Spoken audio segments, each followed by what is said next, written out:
प्रहार न्यूज में आप सभी का स्वागत है। मैं हूं एम सागर राठौर और आप देख रहे हैं हमारा आज का खास प्रोग्राम खबरों का खजाना, जिसमें हम आपको रूबरू कराएंगे आज की बड़ी एवं महत्वपूर्ण खबरों से। तो आइए बढ़ते हैं आज की सबसे बड़ी खबर की ओर।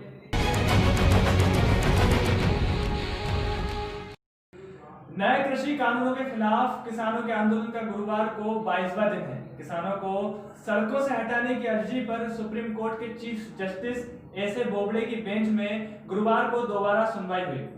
कोर्ट ने सरकार और किसान दोनों को सलाह दी है। सरकार से कहा कि कृषि कानूनों को होल्ड करने की संभावना तलाशें। वहीं किसानों को नसीहत दी कि विरोध का तरीका बदला जाए।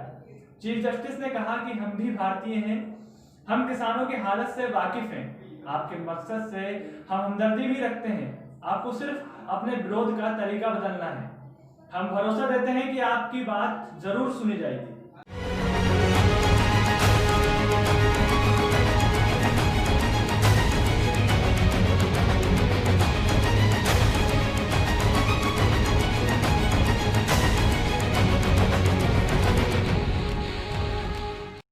और आइए अब जानते हैं चीफ जस्टिस की 8 बड़ी बातें। कृषि कानूनों की वैधता पर अभी नहीं होगा फैसला। कानूनों के खिलाफ प्रदर्शन करने से किसी की जान को खतरा नहीं होना चाहिए। तीसरी बड़ी बात, किसानों को प्रदर्शन का हक है, लेकिन तरीकों पर गौर किया जाए। हम केंद्र से कहेंगे कि जिस तरह से प्रदर्शन किया जा रहा है उसमें थोड़ी तब्दीली लाए। प्रदर्शन करना तब तक संवैधानिक जब तक ना हो नुकसान उसमें किसी का भी। केंद्र सरकार और किसान करें बातचीत, दोनों पक्षों में सहमति बनाई जाए, कमेटी का फैसला माना जाए। सुनवाई तक केंद्र सरकार कानून को अमल में नहीं लाएगी।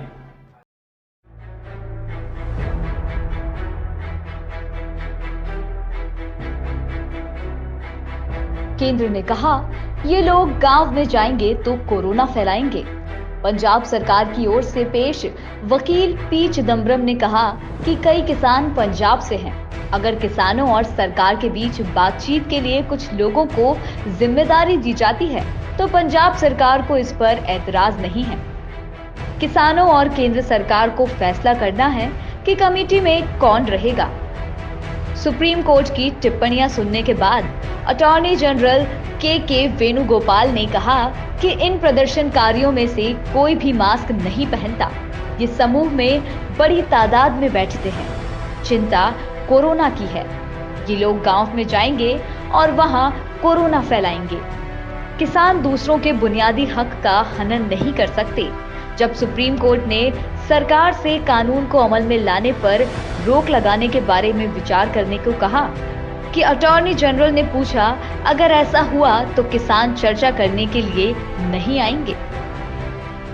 राजधानी दिल्ली की सरहदों पर किसानों को डेरा डाले हुए 20 से भी ज्यादा दिन हो गए हैं। भीतर पराली पर गद्दे डालकर लेटे किसान अपने घरों से वीडियो कॉल पर बात कर रहे हैं या बात करने की कोशिश कर रहे हैं। कुछ ट्रालियों में मोबाइल पर स्पीकर लगाकर झुंड में लोग आंदोलन से जुड़ी रिपोर्टें देख रहे हैं, लेकिन टीवी मीडिया से ज्यादा वे लोग सोशल मीडिया पर भरोसा कर रहे हैं। आपको बता दें कि किसानों की सही संख्या का अंदाजा लगाना मुश्किल है, लेकिन ये कहना गलत नहीं होगा कि हर बीतते दिन के साथ यहाँ आने वाले लोगों की संख्या बढ़ रही है और ये आंदोलन पहले से ज्यादा व्यवस्थित होता जा रहा है। लेकिन एक और चीज है जो अब किसानों में नजर आने लगी है, वो है घर से लंबे समय से दूर रहने की खींच। पहले जो किसान आंदोलनकारी उत्साह में बात करते थे, अब उनमें गुस्सा नजर आने लगा है। किसान आंदोलन की खबर में फिलहाल इतना ही। आइए बढ़ते हैं आज की दूसरी महत्वपूर्ण खबर की ओर।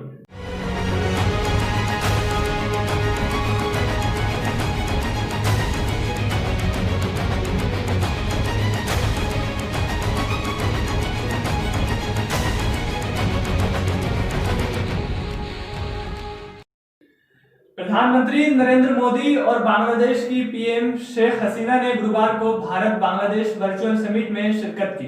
दोनों ने संयुक्त रूप से चिल्हटी हल्दीबाड़ी रेल लिंक का उद्घाटन किया। इसके साथ ही 1965 से बंद 6 में से 5 रेल लिंक फिर से शुरू हो जाएंगे। बांग्लादेश 1971 में हुए युद्ध में जीत की 50वीं वर्षगांठ मना रहा है। इसी के चलते इस वर्चुअल समिट का आयोजन किया गया। आपको बता दें, इस दौरान मोदी ने कहा कि बांग्लादेश की प्रधानमंत्री ने कोरोना के खिलाफ लड़ाई में खूब हौसला दिखाया है। कोरोना काल में स्वास्थ्य सेवाओं को लेकर दोनों देशों के बीच अच्छा सहयोग रहा। वैक्सीन को लेकर भी भारत बांग्लादेश की हर संभव मदद करेगा। हमारी पड़ोसी पहले नीति का बांग्लादेश अहम हिस्सा है।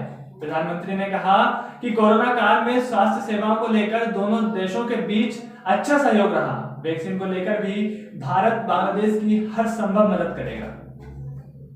गांधी और मुजीब से प्रेरणा लेते रहेंगे युवा। दोनों नेताओं ने बंगबंधु बापू डिजिटल प्रदर्शनी का इनॉग्रेशन किया। मोदी ने कहा कि ये मेरे लिए गौरव की बात है कि मैंने महात्मा गांधी और शेख मुजीबुर रहमान पर बनी डिजिटल एग्जीबिशन का उद्घाटन किया है। दोनों देशों के युवा इन महान शख्सियतों से प्रेरणा लेते रहेंगे।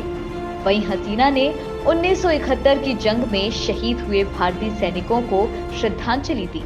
उन्होंने कहा कि मैं भारत की सरकार और लोगों की आभारी हूँ, जिनके सहयोग से हमें आजादी मिली है। आइए आपको बताते हैं कि आखिर क्या है Chilahati Haldibari link. Chilahati Haldibari rail link Bharat और बांग्लादेश के बीच है। ये फिर से शुरू किया गया है। ये लिंक भारत पाकिस्तान के बीच हुई 1965 की लड़ाई के वक्त बंद किया गया था। इस लिंक के शुरू होने से बांग्लादेश से असम, बंगाल के बीच कनेक्टिविटी बेहतर हो सकेगी। शुरुआत में इस लिंक का इस्तेमाल सामान लाने जाने के लिए किया जाएगा। बाद में पैसेंजर सेवा भी शुरू हो सकती है।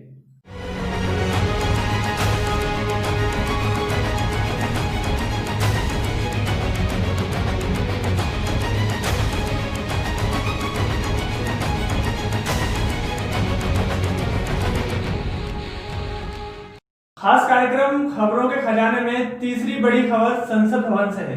संसद भवन जो अपने विशाल आकार और भव्य इमारत के लिए पूरी दुनिया में पहचानी जाती है और ये देश की सबसे सुरक्षित इमारतों में से एक है।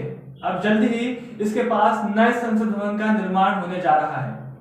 अब आपके दिमाग में सवाल पैदा हो रहा होगा कि जब संसद की इमारत पहले से ही मौजूद है तो दूसरी बनाने की क्या जरूरत थी।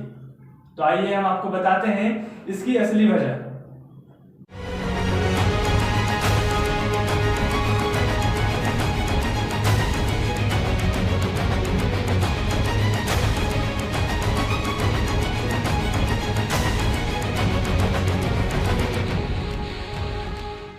भारत की संसद अपने विशाल आकार और भव्य इमारत के लिए पूरी दुनिया में पहचानी जाती है। ये देश की सबसे सुरक्षित इमारतों में से एक है। अब जल्दी ही इसी के पास नए संसद भवन का निर्माण होने जा रहा है।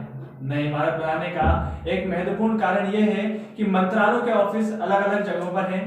इस वजह से कोऑर्डिनेशन में दिक्कतें आती है। नए प्रोजेक्ट में सुनिश्चित किया जाएगा कि सभी ऑफिस एक ही जगह पर हों। बता दें कि मौजूदा संसद भवन को बने करीब 100 साल का समय पूरा होने जा रहा है। इसमें कई जगहों पर मरम्मत की जरूरत है। Ventilation system, electricity system, audio video system जैसी कई चीजों में सुधार की जरूरत है। इसके अलावा मौजूदा संसद भवन भूकंप रोधी भी नहीं है। ऐसे में सरकार ने नया संसद भवन बनाने का फैसला लिया है। बताया जाता है कि वर्तमान संसद भवन का शिलान्यास 12 फरवरी 1921 को किया गया था। उस समय इस इमारत के निर्माण में करीब 6 साल का समय लगा था और इसके निर्माण में 83 लाख रुपए खर्च हुए थे। तब इस इमारत का उद्घाटन भारत के तत्कालीन गवर्नर जनरल लॉर्ड इरविन द्वारा 18 जनवरी 1927 को किया गया था। भारत में पहली बार संसदीय चुनाव 1951 में हुए थे। उस वक्त लोकसभा की 489 सीटें थीं। आज लोकसभा में 543 सदस्य हैं। वहीं 2026 में परिसीमन होना है। उसके बाद सदस्यों की संख्या और बढ़ जाएगी। नया परिसीमन इसलिए भी जरूरी बताया जा रहा है क्योंकि इस वक्त एक सांसद करीब 25 लाख की आबादी का प्रतिनिधित्व कर रहा है। मंत्रालय के मुताबिक नया संसद भवन अत्याधुनिक तकनीकी सुविधाओं से युक्त होगा। सोलर सिस्टम से ऊर्जा बचत भी होगी। मौजूदा संसद भवन से सटी त्रिकोणीय आकार की नई इमारत सुरक्षा सुविधाओं से लैस होगी। नई लोकसभा मौजूदा आकार से 3 गुना बड़ी होगी और राज्यसभा के आकार में भी वृद्धि की गई है।